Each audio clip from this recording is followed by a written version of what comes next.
Welcome to the Binge List, fellow TV and film fanatics. I'm Greg, and I make recommendations for TV shows and movies that you can access from the comfort of your own home. And Apple TV Plus had an extremely busy 2024 with a ton of options that you can jump into right away, but it's so many options, it's hard to know which ones are worth your time. So I want to talk about the ones that stood out to me that were released this year or had seasons released this year, including some crime, action, sci-fi, psychological thrillers, historical, comedy, and plenty of other options. Also, before we get started, I want to give back to all my subscribers now that the channel has started to make a little bit of money. So like, comment your favorite series down below and subscribe to the channel, and you'll get entered into a drawing for a $100 gift card at the end of the month, and you can put that towards your favorite streaming service. But as always, stop mindlessly scrolling, stop wasting your time. Let's jump in and check it out.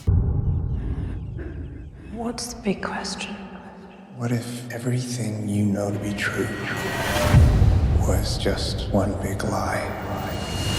My first pick on our list today is an outstanding dystopian sci-fi option that you can find on Apple TV Plus, and I have recommended it before, and I'm getting it out there right away because every time I post a video that could remotely include this title, people ask in the comments relentlessly why I did not include it. But this is Silo, where season 2 was released this November. This one is set in this dystopian future where humanity is now forced to live underground in a massive silo to protect themselves from what appears to be this toxic environment outside. This one here follows Juliet, who starts this series as a young engineer, but ends up becoming the sheriff very quickly. Once this happens, she does discover that the silo holds a lot of dark secrets about its origins and humanity's forgotten past. If you've not watched any of this yet, I will say that the first season does develop a bit slowly, but it is totally worth sticking it out as they build this magnificent world and the mysteries in it are very intriguing.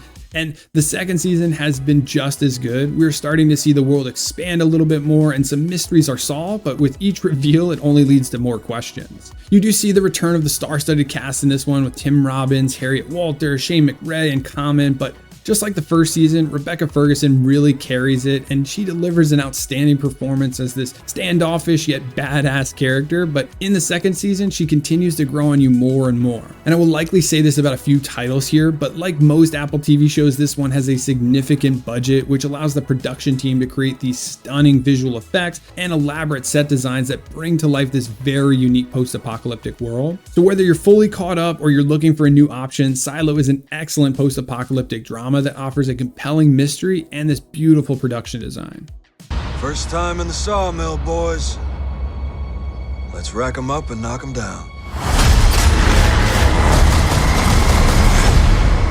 My next pick is one that we got earlier in 2024, and this is Apple TV Plus's historical drama miniseries, Masters of the Air. This follows the American bomber crew stationed in Eastern England during World War II, and the series delves into the harrowing experiences of these men as they fly extremely dangerous missions over Nazi-occupied Europe. This is packed full of adrenaline-fueled battles in the sky to the camaraderie and anxieties that they're dealing with back at their base, but also explores this enormous human cost of waging war from the air back at this time in history. Again, some exceptional production value in this series with some incredible visuals and these realistic combat scenes that draws you in as you go on these missions, depicting these brutal aerial bombing missions, dogfights, explosions, and the combat. It's very exciting, but it's only one part of the series. It does really focus in on these characters and their development all the way through, exploring the psychological and emotional toll of war on these young men who fought in this, highlighting their courage, their sacrifice, and the incredible bond amongst these crews. And you learn about the personal lives and motivations of them, creating this deep emotional connection with each of the characters. So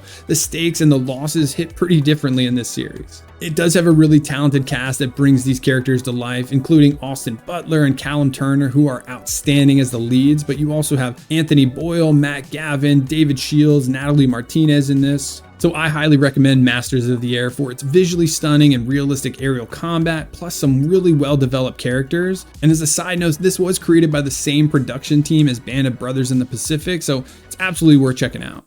They say that destiny knocks at the door. That is not true. Up next is one of Apple TV Plus's newer series, and this is Disclaimer. This is a psychological thriller miniseries that stars Cate Blanchett as Catherine Ravenscroft. She is a renowned journalist in this series whose life goes haywire when this intriguing novel appears at her bedside. She is horrified to realize she's a key character in a long buried story in her life, one that exposes some of her darkest secrets. And I went into this series really knowing nothing about it because the trailers were very undescriptive, didn't really show you a lot, just some flashes and clips, but it never gave you too much. But I really ended up enjoying the series a lot. It has some very intriguing mystery surrounding what Catherine actually did in her past and keeps you very engaged. And it does have another great cast. Of course, Kate Blanchett's in this, but you also have Sacha Baron Cohen, Layla George, Louis Partridge, and Kevin Kline. And Blanchett not only delivers a powerful performance on screen, but she also does a really outstanding job narrating this series. And it's this unique narration told in a way that feels like she's actually reading a book to you, expressing the inner emotions and the thoughts of her character. And like the others, the series looks beautiful, from the cinematography to the sets, all incredible. But I do want to warn you, as I always do, this one has a ton of graphic sexual content. So if you like leaving those parts to the imagination, this leaves very little. But if you can handle it, I definitely recommend Disclaimer. It's captivating and suspenseful with some great performances, and it's nicely buttoned up for those of you who enjoy closure. Worth checking out for yourself. Why don't you get a cat? I have one right here. Yeah, then buy a tiger. You can't get tigers in Florida, idiot. There was a documentary about it, dumbass. So let's change gears and talk about one of the more lighthearted options on our list here today. And this is another newer series on Apple TV Plus, and this is Bad Monkey. Another big time movie star leads this one with Vince Vaughn, who plays this washed up detective turned restaurant inspector named Andrew. And things get really weird in this series when he comes across a severed arm that pulls him back into this world of corruption and danger. And I said this last time I talked about this, but Vince Vaughn feels like he fits this role perfectly. It honestly feels like it was made for him. His character is pretty complicated overall, but he is this funny and witty character, but also cynical and tragic at the same time.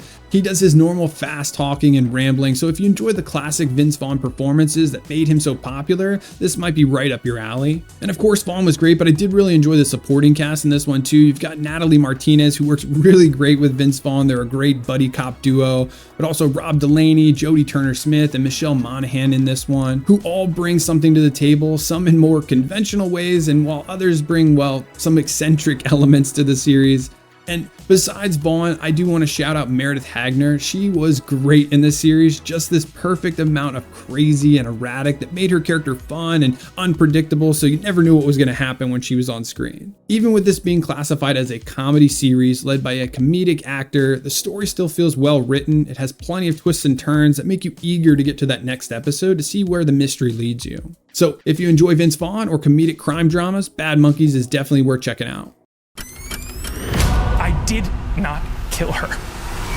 On to my fifth pick here, and this is the Jake Gyllenhaal-led legal drama miniseries Presumed Innocent. In this one, we follow Chicago's assistant state attorney Rusty Savage, played by Gyllenhaal, who is a respected prosecutor whose world crumbles around him when a close colleague is brutally murdered.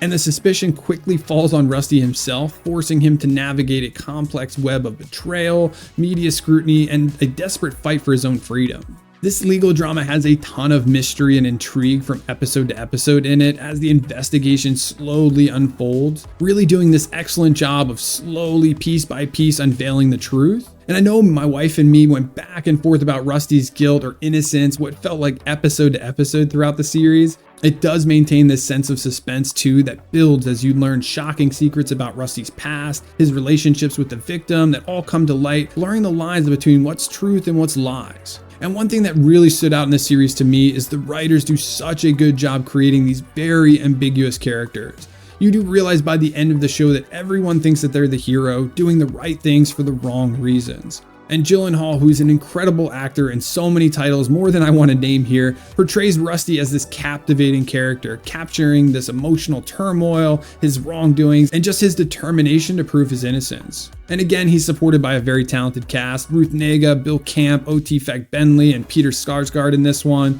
So Presumed Innocent is certainly worth checking out if you enjoy courtroom dramas with complex characters, tons of gray areas, and a central mystery.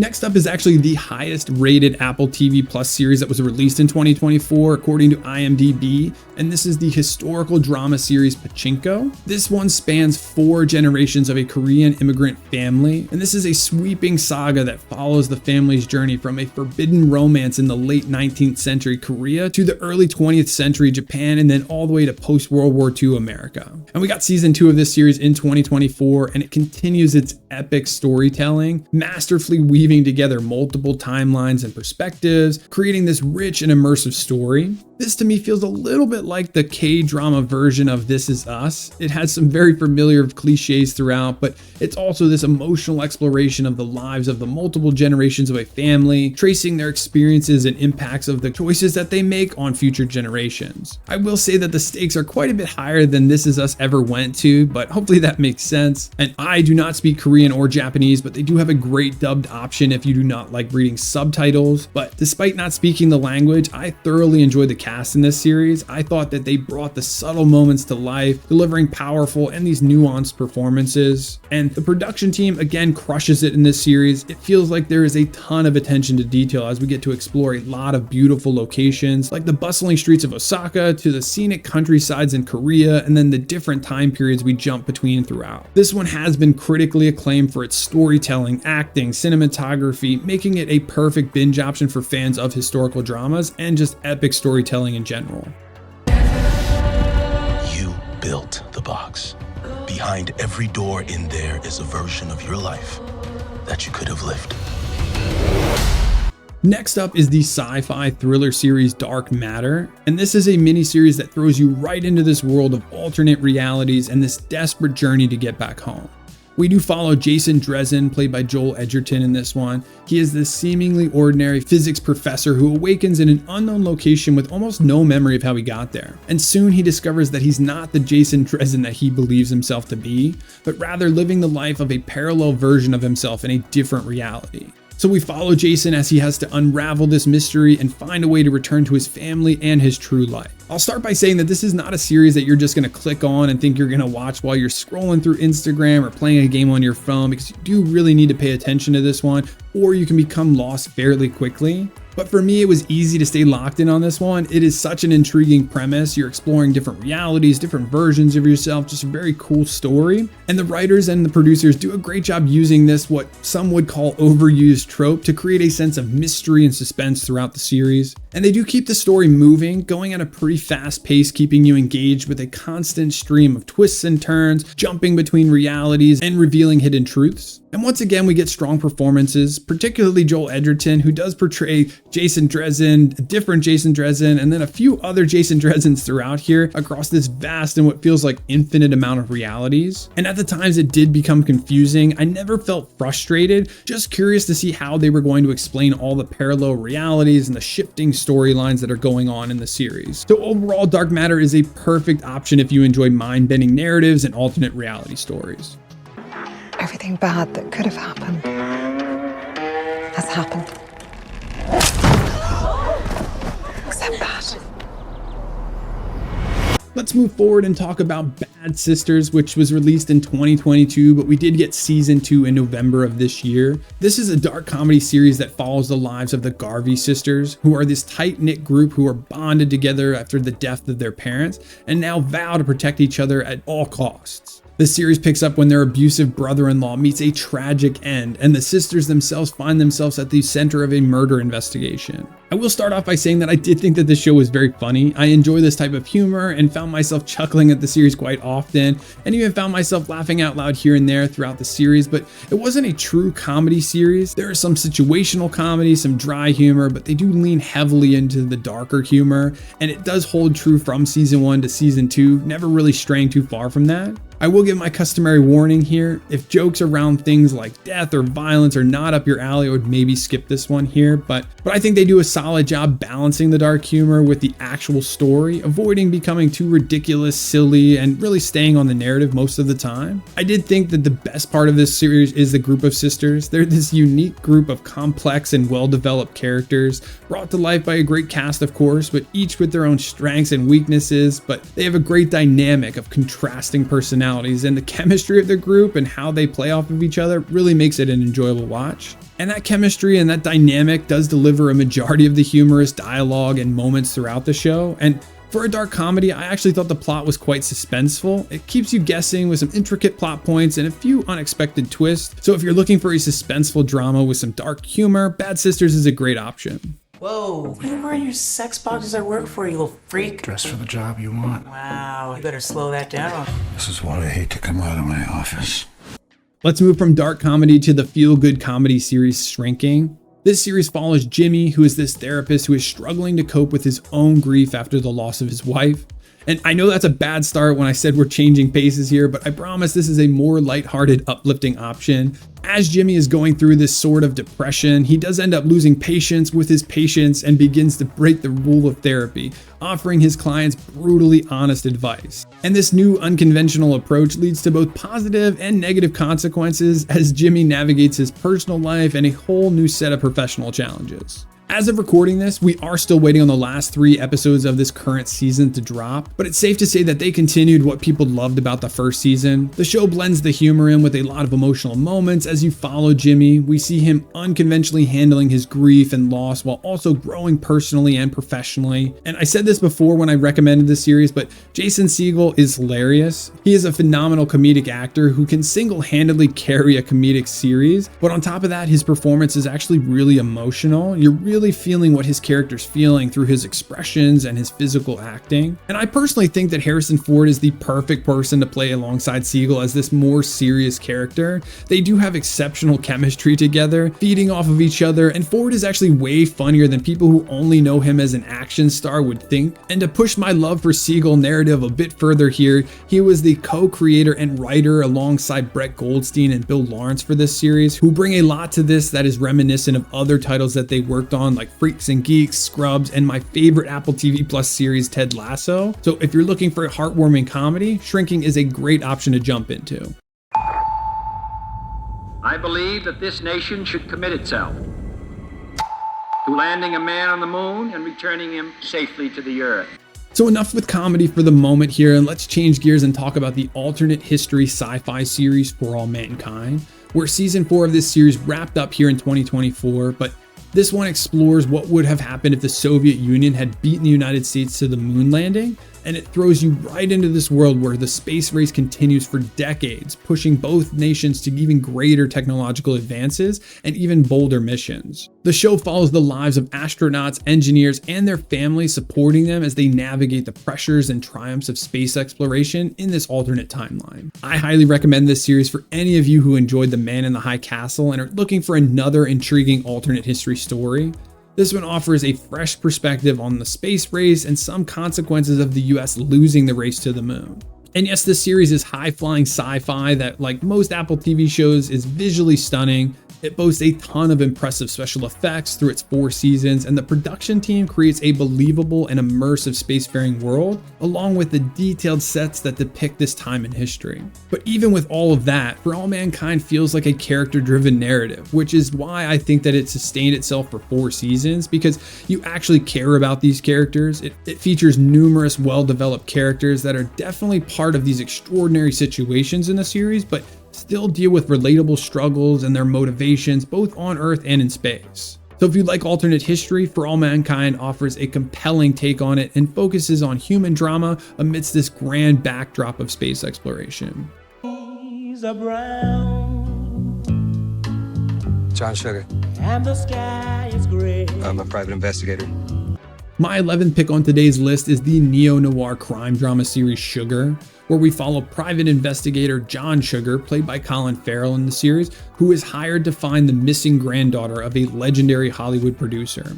Now, John Sugar is an interesting man dealing with his own, let's call it internal struggles, but as Sugar delves deeper into the case, he quickly uncovers a web of family secrets that take him down a dark and twisted path. And then this seemingly straightforward investigation takes a surprising turn when Sugar encounters elements that potentially defy explanation. Again, high production value, beautiful cinematography, sound design, and overall stylish atmosphere of the show. But one thing that stands out in this series is the brilliant editing, which I know may sound weird, but the camera movements and the transitions between scenes is something that you can tell they put a lot of thought into. As for the story, it builds very well, episode to episode, and has plenty of suspense that keeps you engaged. And if you enjoy that distinct classic detective noir vibe, this has everything that you'd be looking for. It has the car, the suits, the flashbacks, the cynical private investigator, and of course the classic internal monologues, which I thoroughly enjoyed. It gives you a lot of insight during the interactions or even when he's alone, along with some quick wit that added some humor to some of even the more intense scenes.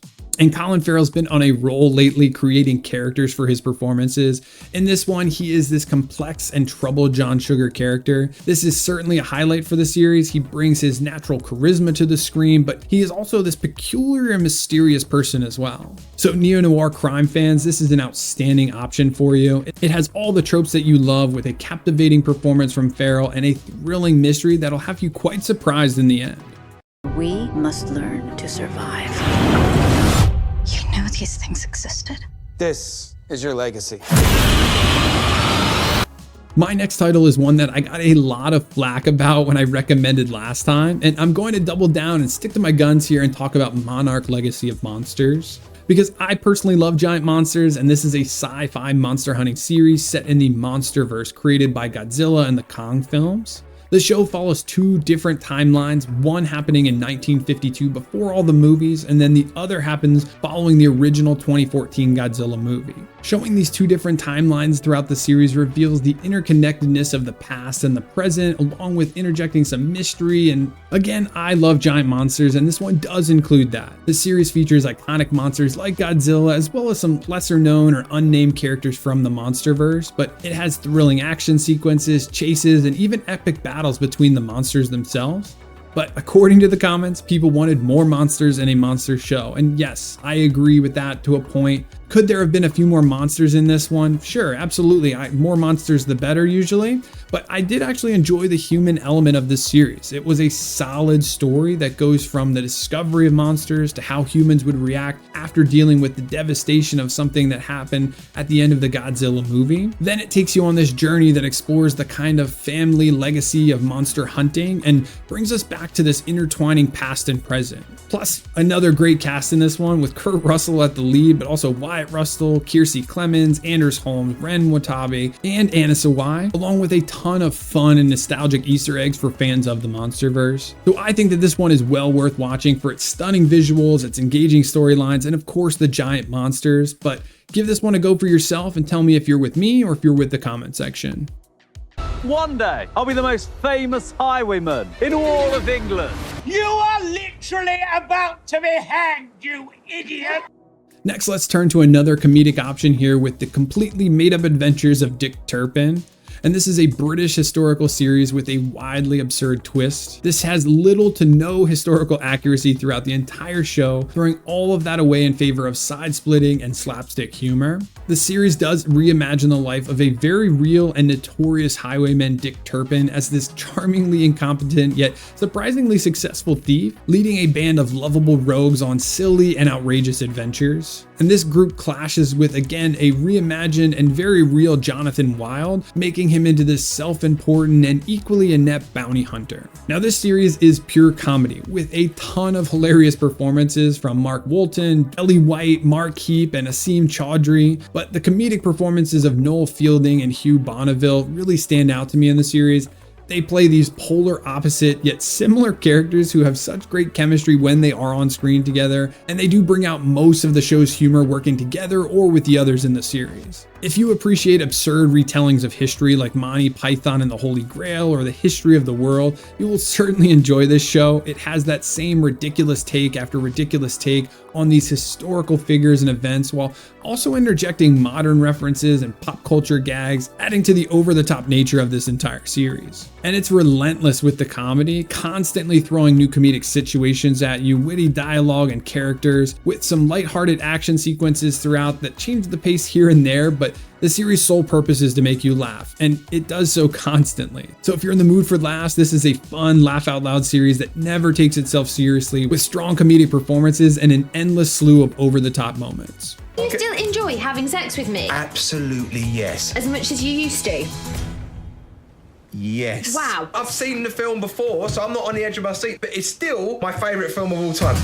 Another British comedy series on the list here today is the sitcom series Trying, which gave us season 4 this year. And I did not cover a ton of sitcoms here on the channel, but this one is certainly worth talking about. Now, Trying is a lot less absurd than our last title and leans more into the heartwarming and rom-com lane, but this series here follows the lives of Nikki and Jason, a couple who are desperate to have a baby, but it's the one thing that they just can't have. And after struggling with infertility for a while, they turn to adoption as a way to start a family. Just because this is less ridiculous and absurd than Dick Turpin does not mean that it's any less funny. It is filled with laugh out loud moments, witty banter, and situational comedy. It just hits differently and a lot of times just makes you feel good. And I do not think being a parent is a prerequisite for this series. I'm not a master of the air or a bad monkey, and I really related and enjoyed those series, but I do think it makes some of the struggles Jason and Nikki deal with funnier in the I totally understand kind of way. But both of these characters are endearing and relatable, and they navigate the ups and downs of trying to have a baby and adoption in this humorous way. And it's really those two characters that make this show. The performances of Esther Smith and Rafe Spall as Nikki and Jason are great. Yes, they're funny, they're witty, and they have great chemistry with the other child and adult actors in the series, but they're this couple that you really want to root for on this long journey. And Trying is this feel-good show that offers a comedic look at the challenges and joys of family life. Absolutely worth checking out. Won't be necessary, come on. I'd rather not take any chances with a man who looks like he gropes people on buses. You're being hurtful about my appearance. I might have to call HR.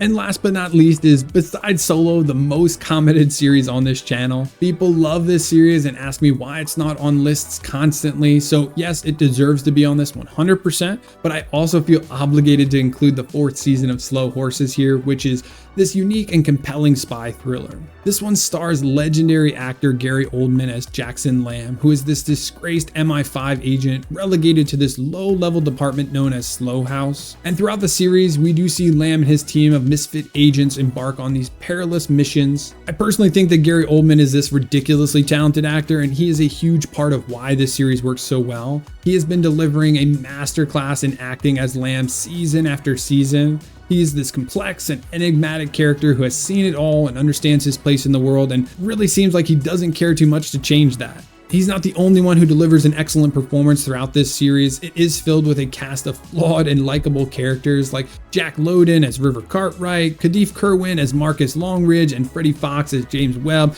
with plenty of other great performances throughout. And it does blend dark humor, witty dialogue with intense spy thriller elements. It does use plenty of classic spy cliches and never takes itself too seriously, even feeling sometimes like a parody, but this all comes together to deliver a unique and entertaining option. So over 4 seasons now, Slow Horses has developed a complex and convoluted plot, typical of spy thrillers of course. However, despite twists and turns, the series is still engaging and suspenseful, definitely worth checking out. Thanks for hanging out with us all the way to the end, everybody. Take a second to enter to win that $100 gift card by liking, subscribing, and commenting your favorite series down below. But thanks again, and we'll see you in the next one.